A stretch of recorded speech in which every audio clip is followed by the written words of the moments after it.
اللهم صل على محمد وعلى آل محمد۔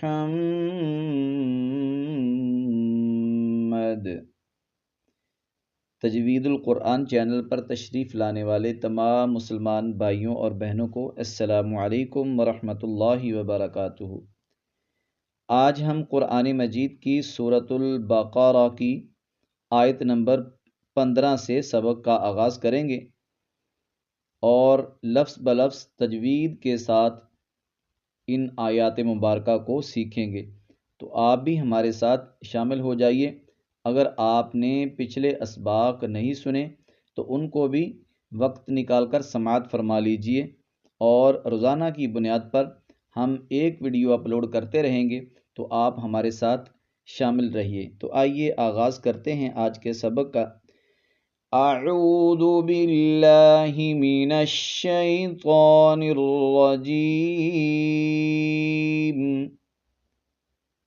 بسم اللہ الرحمن الرحیم۔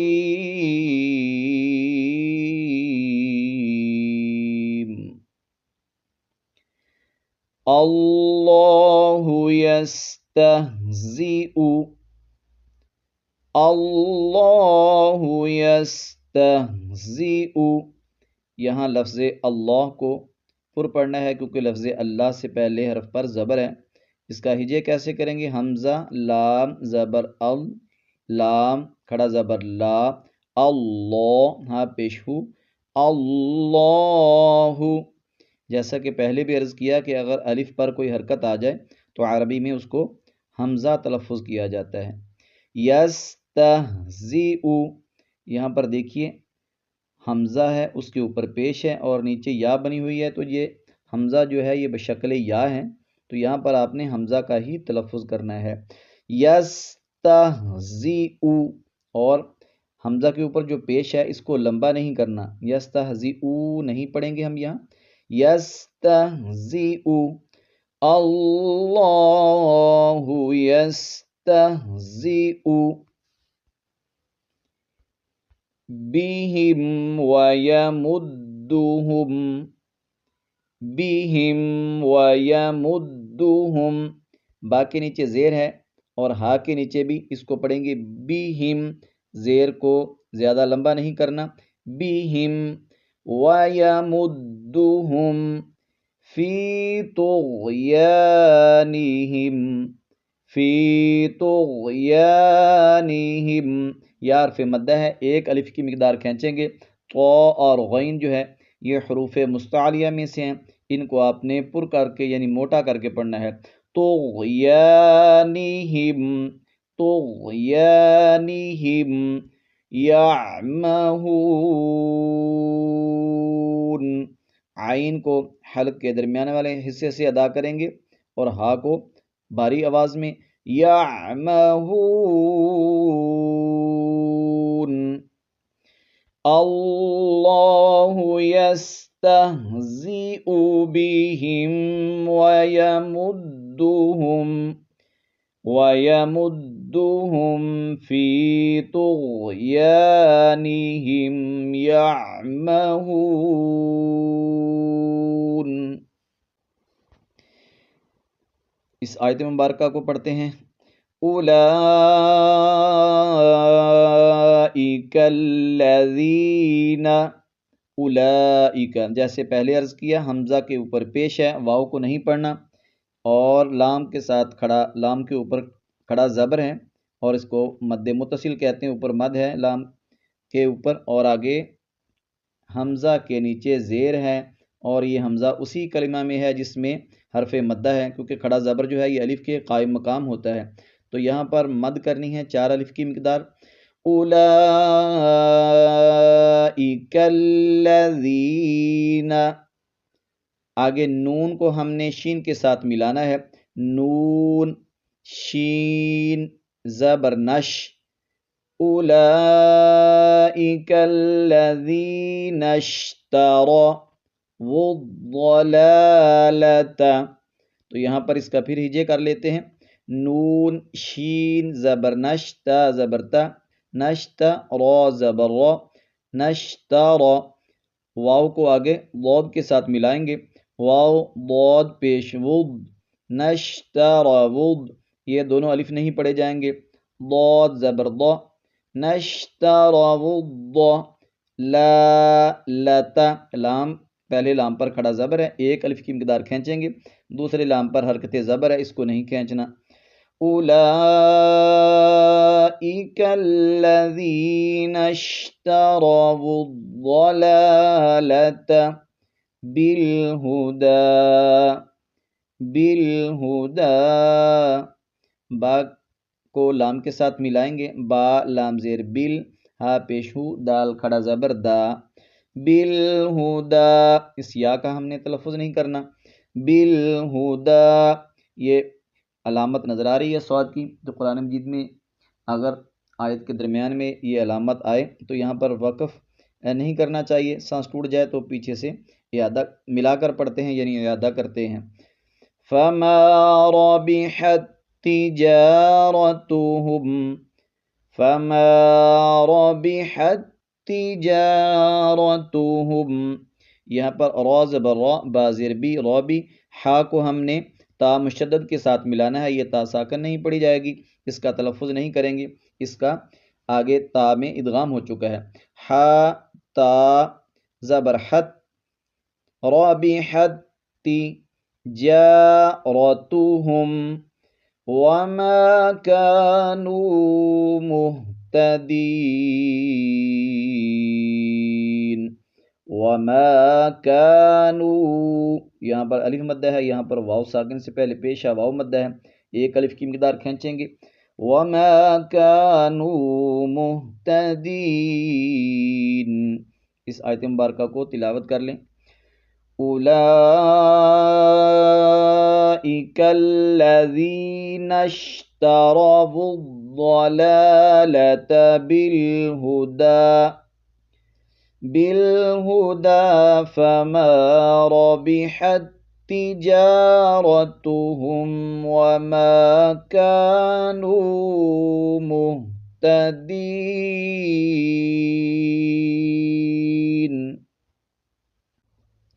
جی اس آیت مبارکہ کو پڑھتے ہیں، مثلهم، سا کو نرمی سے ادا کریں گے، اس پر سیٹی کی آواز بالکل نہیں آنی چاہیے، مثلهم، کسی بھی حرکت کو آپ نے لمبا نہیں کرنا، زبر زیر پیش کو لمبا نہیں کرتے، قرآن مجید میں مد صرف 3 حروف پر ہی ہوتی ہے، الف واو اور یا پر،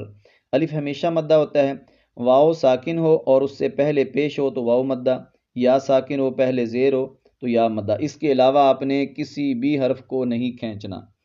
مثلهم کمثل الذی استوقد، کمثل الذی استوقد نارا، یہاں پر اس کا ہجے دیکھ لیجئے، کمثل، لام کو آگے لام شدد کے ساتھ ملائیں گے، لام لام زیر لیل، لام زبر لا، کمثل اللہ، آگے زال کو سین کے ساتھ ملائیں گے، یہ یا جو نظر آ رہی ہے آپ کو اسکرین پر، اس کو ہم نے نہیں تلفظ کرنا اور الف کو بھی نہیں، زال سین زیر ذس، کمثل الذی استوقد، قوف کو موٹا پڑھیں گے، کمثل الذی استوقد، تو نہیں پڑھیں گے، توقد نارا، یہاں را کو پر پڑھیں گے اور را کے اوپر 2 زبر ہیں، تو وقف کی حالت میں 2 زبر والی تنوین کو الف سے بدل دیتے ہیں، نارن سے نارا، اور اگر آپ یہاں پر وقف نہیں کرنا چاہتے تو پھر ناران پڑھیں گے، یعنی اخفا کرتے ہوئے آگے پڑھ لیں گے، مثلهم کمثل الذی استوقد نارا فلما، یہاں میم کے اوپر شد ہے، غنہ کریں گے، آواز کو ناک میں لے جا کر پڑھیں گے، آگے الف کے اوپر مد بنی ہوئی ہے کیونکہ اس کلمہ میں حمزہ ہے، تو حرف مدہ کے بعد اگر دوسرے کلمہ میں حمزہ آ جائے تو یہاں پر پھر مد منفصل ہوتی ہے، تو اس کو 3 الف کی مقدار کھینچ کر پڑھیں گے۔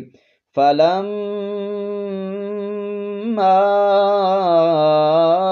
أَضَاءَتْ،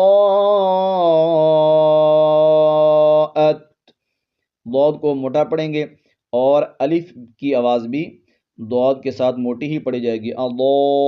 یعنی موٹا ہی۔ الف ہمیشہ اپنے سے پہلے والے حرف کے تابع ہوتا ہے، اگر الف سے پہلے والا حرف موٹا ہے، پر ہے، تو الف کو بھی پر ہی پڑھا جاتا ہے۔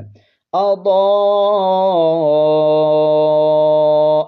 یہاں پر مد کریں گے 4 سے 5 الف، 4 الف کی مقدار مد کریں گے، مد متصل ہے۔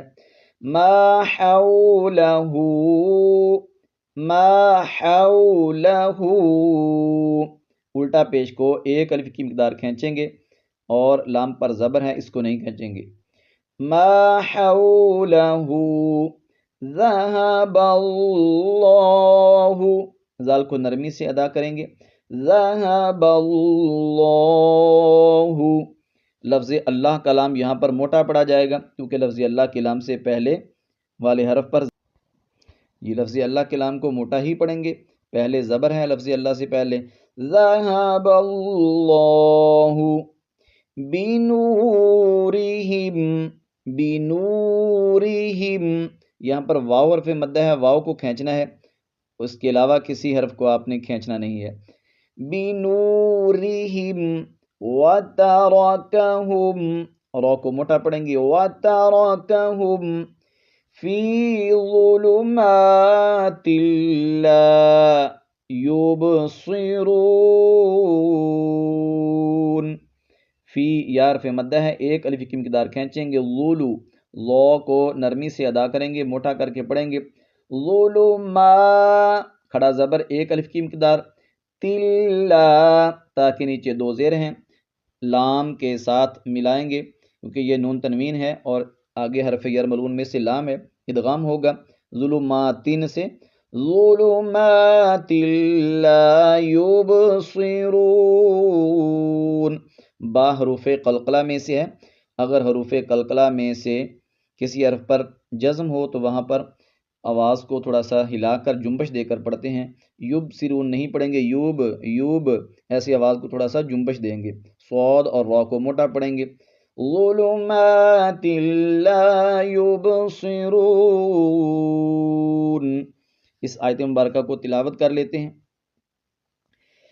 مثلهم كمثل الذي استوقد نارا فلما أضاءت ما حوله ذهب الله بنورهم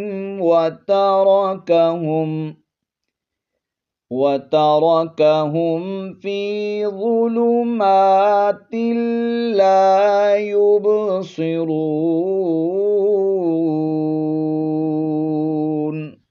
جی آیت نمبر 18 کو پڑھتے ہیں۔ صم بکم، صاد کو موٹا پڑھیں گے، آگے میم پر شد ہے، غنہ کریں گے، سم، آگے پھر چھوٹی سی ایک میم بنی ہوئی ہے، یہ کس وجہ سے آتی ہے؟ یہ اس لیے آتی ہے کہ اگر پیچھے کوئی تنوین والا حرف ہو، یعنی کسی حرف کے اوپر تنوین ہو اور اس کے بعد با آ جائے تو جو تنوین ہوتی ہے اس کو میم سے بدل دیا جاتا ہے، 2 زبر 2 زیر اور 2 پیش کو تنوین کہتے ہیں، تو یہاں میم کے اوپر 2 پیش ہیں، یہ نون تنوین ہے، سمن، یہ نون ہم آواز آپ سن رہے ہیں، سمن، یہ جو نون کی آواز آ رہی ہے یہ نون تنوین کی آواز ہے، نون تنوین وہ ہوتا ہے جو لکھا نہیں جاتا لیکن پڑھا جاتا ہے، تو یہاں پر 2 پیش حقیقت میں نون ہی ہے، تو اگر نون تنوین کے بعد با آ جائے تو نون کو میم سے بدل کر پڑھا جاتا ہے، تو یہاں سمن سے سمم پڑھیں گے اور میم پر شد ہے، غنہ کریں گے، اور جب اس میم کو پڑھیں گے تو یہاں پر بھی ہم نے اخفا کرنا ہے، تو اس کو سیکھ لیں ذرا کہ اس کا آواز، اس کا تلفظ کیسے ہوگا. سم بکمن، میم پر شد ہے، غنہ کریں گے. آگے پھر میم ہے تو یہاں پر اخفا ہوگا، اس پر بھی آپ نے آواز کو ناک میں چھپانا ہے. سم بکمن، بکمن عمی، یہاں میم ساکن ہے، آواز کو ظاہر کر کے پڑھیں گے، غنہ بھی نہیں کریں گے. یہاں پر بھی نون تنوین کے بعد حروف حلقی میں سے عین ہے، آواز کو میم کی ظاہر کر کے پڑھیں گے. سم بکمن عمی فہم لا یرجعون. تو اس آیت مبارکہ کو تلاوت کر لیں. صم بکمن عمی فہم لا یرجعون. تو آج کے سبق میں ہم نے 4 آیات کو تجوید کے ساتھ پڑھا اور جو مشکل الفاظ تھے ان کے ہم نے ہجے بھی کیے. تو انشاءاللہ عز و جل کل والے سبق میں ہم آیت نمبر 19 سے اگلے سبق کا آغاز کریں گے. تو صدقہ جاریہ کے طور پر اس ویڈیو کو دوسرے دوستوں کے ساتھ بھی شیئر کیجیے گا جو قرآن مجید کو تجوید کے ساتھ پڑھنے کا شوق رکھتے ہیں. اللہ رب العزت ہمیں قرآن مجید کو تجوید کے ساتھ پڑھنے کی توفیق عطا فرمائے. السلام علیکم ورحمۃ اللہ وبرکاتہ.